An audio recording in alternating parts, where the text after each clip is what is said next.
Hi, welcome. Thank you so much to my subscribers, and to my new subscribers, welcome. If you liked the video, please consider liking. I think this is a really important video and it's going to be a bit long today. So first of all, let's talk. Today's video is mainly about lanolin and about soaps and soaps that contain lanolin and what I think of them. So sorry about the noise, there's a bit of construction next door. So I'm applying my set of specific skills in health science, cookery, and other things into my experiences of wet shaving, and I don't really have a choice in how proficient I am in wet shaving because I have this coarse stubble, so I have to get good at wet shaving. It's just a natural development of this skill. And I see a lot of young guys, say in the gym, and they're thin and they love to stick their elbows out and walk like they're big men, and then they lift very, very dinky weights. And so it's more the attitude of these boys that they have in a gym that is problematic and where they can get themselves into trouble. Not so much the weight that they lift, because all big guys once upon a time were little babies, and so we all had to start along that road and that journey. And like I told you the story about Milo of Cronus and how you've got to be made of Milo, we all started from humble beginnings. So the important thing is to have humility. Anyway, let's get on to a little bit of soap making. So I've made sodium hydroxide soap, potassium hydroxide soaps, and I did my course about 10 years. I've also been lucky enough to go to Japan and have private lesson with the national living treasure of Aizome and Yuzen in Gujo Hachiman in Gifu, where soap is made from actual burning trees, and you get the trees and you get the potash and you use the ash to make soap, as that's the basis for lye. And so I don't think many, in fact I would think that many or maybe no shaving soap masters, shaving soap experts have done that kind of course or have that kind of experience. So I'm very fortunate. So I'm not coming from a position of ignorance and simply using products. I actually have manufactured soaps and things, but just not specifically shaving soaps. Anyway, I started to take issue with lanolin, finding lanolin in soaps. And the reason why is because my brush was getting clogged up and I was finding funny things, So my first impression, that's why I started, rather than saying I'm reviewing a product and using it for the first time, I decided to take a different approach and say, hey, this is my first impression, and then later formulate a judgment based on using a variety of different things. So I've used Mitchell's wool fat, it's English soap. I've used Agua, which is razor rock, made in Italy, and I've used the Dunshire, which is an American-made soap. And this has got both potassium and sodium hydroxide soaps in it, and it's got made from tallow.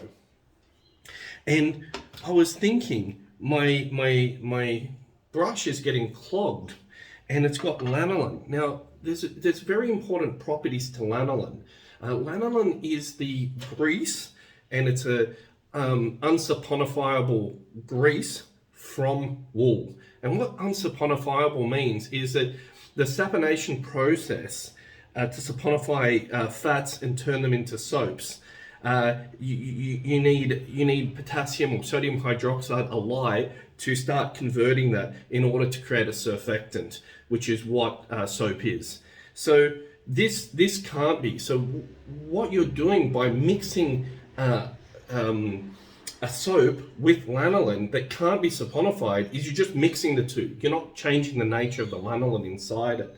So why would you mix grease, which traps dirt and acts and is used traditionally as a barrier cream, in with the shaving soap where you want slickness?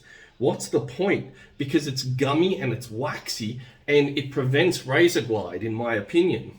And it clogs up your brush, it will clog up your sink over time, and it's grease that you can't wash out with detergent easily. So, it's funny. So let's have a look at this stuff. And you're already beginning to understand what my view on lanolin in products is already. So it's negative. So this is lanolin. This is pure lanolin, and actually there's a few lanolins that I have. My wife is using lanolin for mastitis, which is a pure lanolin, refined lanolin, and this is just a normal lanolin. So let's have a look at this stuff. And you can see it's thick and it's waxy. Look at that. So this is not good for razor glide. And when you rub your fingers together, it's a very thick, waxy type of product. And when you try to wash it out, it's hard to wash out. So I'm going to use some soap, some liquid soap, which is a surfactant, and I'm going to try to wash it out. And what I'm left with is a greasiness, and look at that, a lot of friction. When you add water, all of a sudden I've got tons of friction, and that is not good. And now, all what I have is this waxy residue on my hands. And to get it off, I'm going to have to use some toilet paper. So why put lanolin in a shaving soap? For me, the more I think about it, in short, the more ridiculous it is. Because this stuff is so waxy. I don't know if you can get a hold of how waxy my finger and how much friction there is now. And what we want is we want to protect the skin. And we want the skin to be smooth, and we want it to have good razor glide. And this is just going to have terrible razor glide. It's tacky. Look, I've got bits of toilet paper stuck to my hand. It's very, very waxy stuff, and I think it's terrible. And so people claim, oh, you've got post-shave softness or some ridiculousness like that. And a waxiness is soft skin. No, it's not. It acts as a barrier cream. And the reason why is because sheep are outside. And so they produce this lanolin, what's equivalent to our sebum of our oil, to protect their wool and to insulate them from water and to keep them warm. And that way water doesn't penetrate and get them cold, and they can stay warm and well and great in winter weather. That's why their bodies produce lanolin. Now, for some people, they have allergies to it, and it's not from a human; it's from a sheep. It's sheep grease. That's what we're talking about, and this grease gets clogged into our brushes and things like that. So, as a mixture, why would they put lanolin inside a soap? And let's use this soap now. And why would they? What's the rationale here for putting lanolin into a soap? And I started doing experiments, the same as what I did now. Put some soap on my fingers and start rubbing it together, and then try to wash it off. And what I'm left with is that sticky, gunky residue on my fingers. Okay, look at that. That's gunky. So the Dunshire by Sterling, it's a good soap and it will do the job. But is it a great soap? And my answer is probably not, because you're left with that gunky residue that clogs. I mean, it's clogging stuff. It will clog your brush. It stays on your face. So, bacteria gets trapped in our face, and I like to clean my face after I've shaved, especially if you nick or cut yourself, rather than having some greasy waxiness with hair stuck in it. And if you've cut yourself or you've abraded your skin, that's more easily able to penetrate, cause bumps and irritation. So it's not just, it's from the mechanical perspective of the lanolin itself, rather than just the composition, that I find problematic with this stuff. And so I personally think lanolin should not be in any shaving products, okay, for creams and soaps. It's fine if you want to put it on post-shave. That's fine. I mean, go ahead. But the thing is that what I'm thinking is that as you're shaving, the lanolin is binding to the brush and binding to the skin and to the hair. And I think what it is, for a lot of manufacturers, their thinking is that it provides some kind of barrier, like because it lays down on the skin, and then you've got the slickness of a soap which is trying to go on top. So you've kind of got a two-in-one effect. First, a lanolin trying to lay a barrier on the skin rather than penetrate the skin. It lays a barrier on it. However, it's producing a surface that's friction, as I've shown you. It's got friction in it. And then you're trying to cut on top of it, which, as I've said in my other videos, you want a smooth, slick surface like sharpening a knife. You don't want any obstacle. You want the resistance to come from the hair itself and not the skin. And this is what's known, what I've researched now, is known as razor glide in the business. So, I'm learning the different terminology for what I understand. Obviously, there's jargon that goes with any industry. So I've just made up some beautiful looking Dunshire, and this stuff has got excellent ingredients in it. Don't get me wrong. This stuff has excellent ingredients, and it has slickness to it, and it has a certain viscosity to it. But that lanolin is what's clogging up, and that's that residue that I'm not a fan of as well. And another thing is that they've got this wonderful aftershave balm, and it's got shea butter, vitamin E, aloe, witch hazel, and witch hazel is an astringent. It's meant to be cleansing, and then you're trying to put goodness into the skin, which is nourishing, like vitamin E, but it's not going to be able to penetrate because you've got that layer of lanolin still stuck on your face that you can't wash off easily. I mean, it's very difficult to wash off. You need to get a cloth and to physically rub it off. And this is one of the reasons why it's used as a barrier cream, is because it can't be removed easily. You can remove small layers of it, but it's going to stick to the skin. Even if you put clothing on and you take off the clothing will be full of waxy residue, but you'll also have still the waxy residue left on the nipple. That's why it's so good. And usually women will use a pad. They'll apply the lanolin to the alveolar and the nipple, and then they'll put a pad on top of it and to help with their mastitis. Anyway, let's get into the shave. And the reason why I think this is still a very good soap is not because of lanolin. It's because of the wonderful ingredients that it contains. It's got beef tallow, stearic acid, castor oil. It's got the potassium hydroxide, which is very, very sleek. It's like a Castile soap. And then it's got a sodium hydroxide base. It's got coconut milk, almond oil, shea butter, which is all great for glide. And then you've got the lanolin on top, which I personally think it's no good, you know. The smell of this is nice.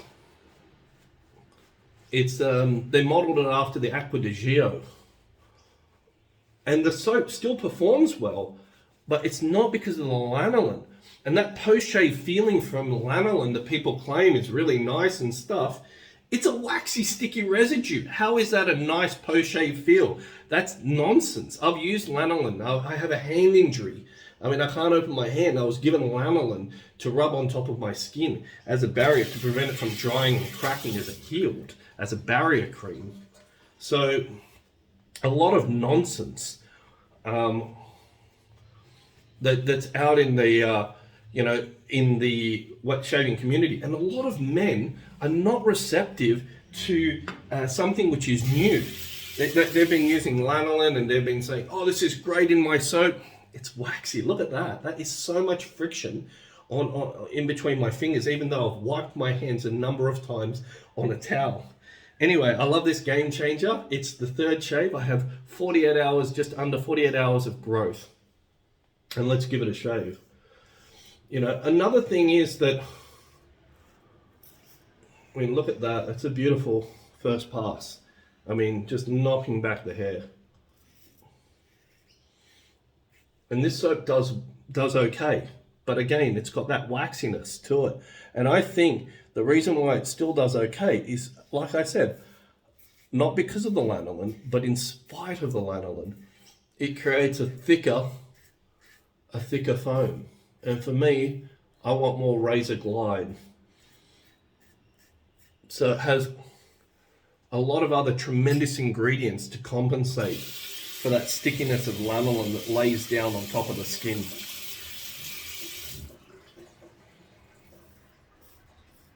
And I think if you asked a soap maker, honestly, I think that that's the reason. I've never talked to one of these soap manufacturers, but I think that that's the reason why they'd get what they'd say for the reason why they're putting lanolin in their product.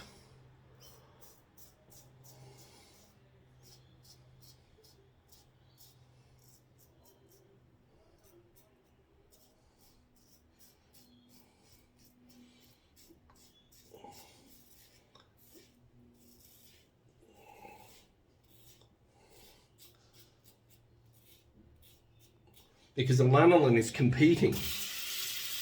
You know, for me, it rather than being a synergist, it acts in competition with the other products. You know, it acts against the razor glide. It acts against the soap. You know, it traps dirt.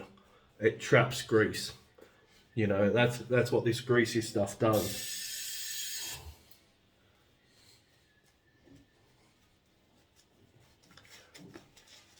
And so the lanolin is probably the thing that's, as you apply the soap, it's what goes against the skin.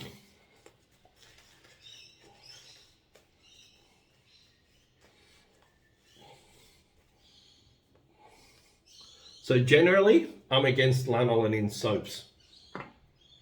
Sterling have still created a wonderful soap, but it's in spite of the lanolin in it.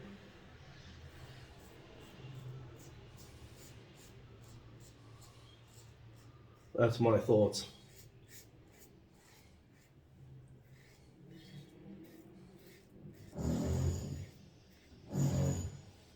And I think if you wanted to use maybe lanolin as a pre-shave, you know, to create that hydration against the skin and to create that barrier against the skin, and then apply a soap on top of that grease, that might be an idea too. Sorry about the noise.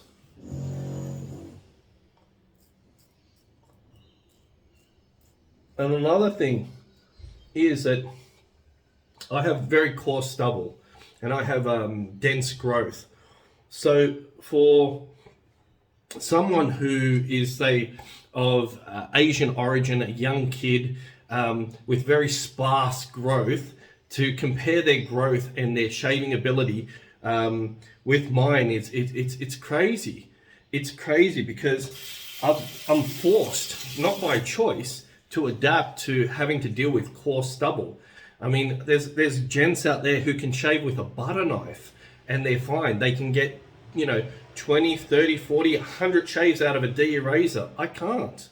You know? So the things that I read on forum, your mileage may vary. That's true. However, it's quantifiable in terms of density of growth, coarseness of growth, ethnicity. These things are quantifiable as to the reasons why certain razors will work for certain guys, and you know, it just depends on these things. It's quantifiable. You know, it's not like these variables are not known.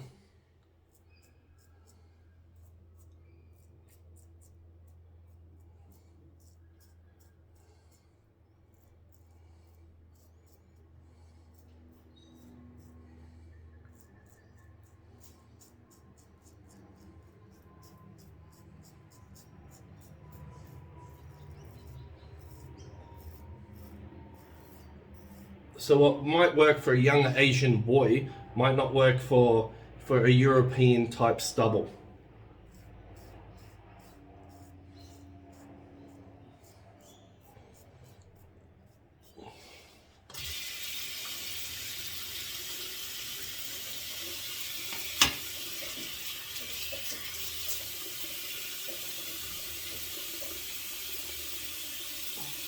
So already that's a very good shave.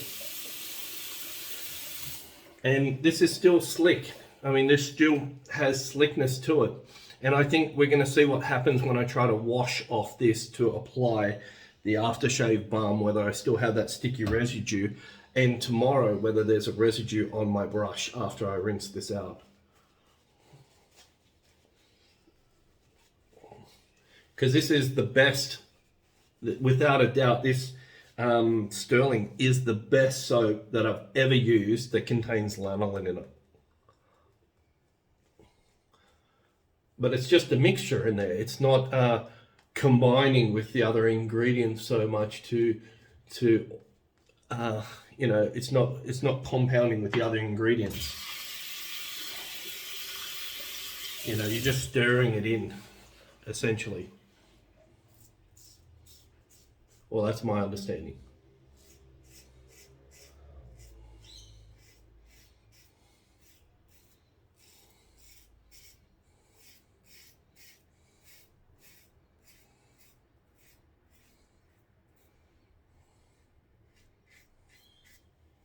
Nailing that shave, just even on the third pass with my stubble, I'm pulling hair off. And my stubble is so coarse, I mean, I'm a bit ashamed to admit it, but I've had to get laser down here. I've lasered my neck and stuff because my hair is just, it grows everywhere and it's really thick.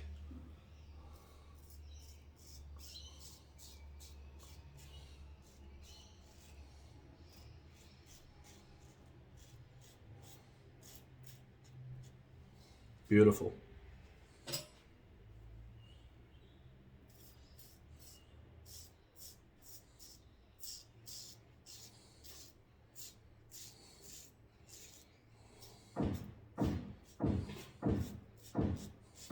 I might post up a photo of my moustache after 3 weeks of growing it during November. I could only tolerate 3 weeks of it. The bottom hair came down past my lip and I had like it was so thick.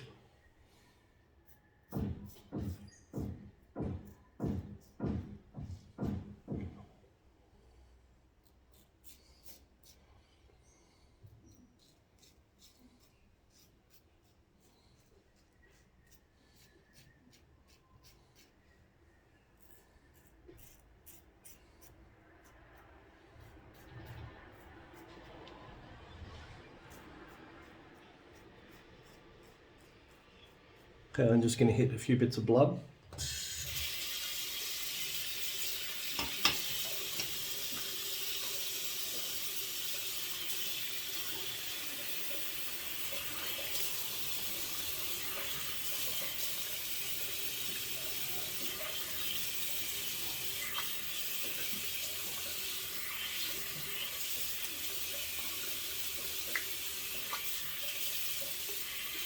I'm just going to get the mole now and a bit of hair underneath my nose.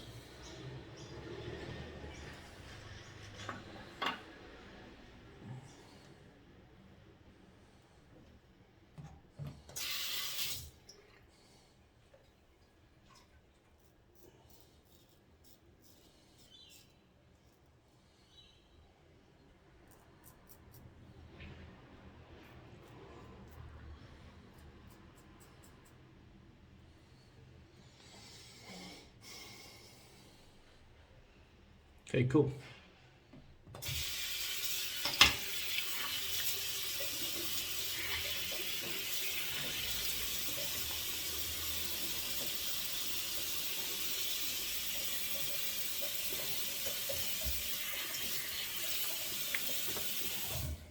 So yeah, that stickiness,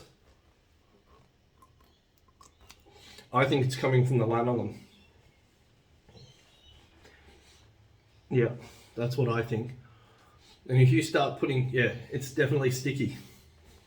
So this is my suspicions confirmed, is that lanolin remains on the skin, and now I'm using tea tree and witch hazel to rub against to get the dirt out of the skin, but that lanolin now, it's stuck to my skin. That's what gives it that stickiness and that residue. Now, some people like that because there's a barrier on their skin. For me, I don't. You know, when I want to put something nourishing and something which I want to feed my skin, like vitamin E, hyaluronic, some aftershave balm, I want that to nourish my skin. but that lanolin is going to prevent that. So, you know, that's why I think lanolin in shaving soaps is a negative. Don't do it. So my advice, generally speaking, is, you know, save the lanolin for the post-shave aftershave balm. And I'm just applying now the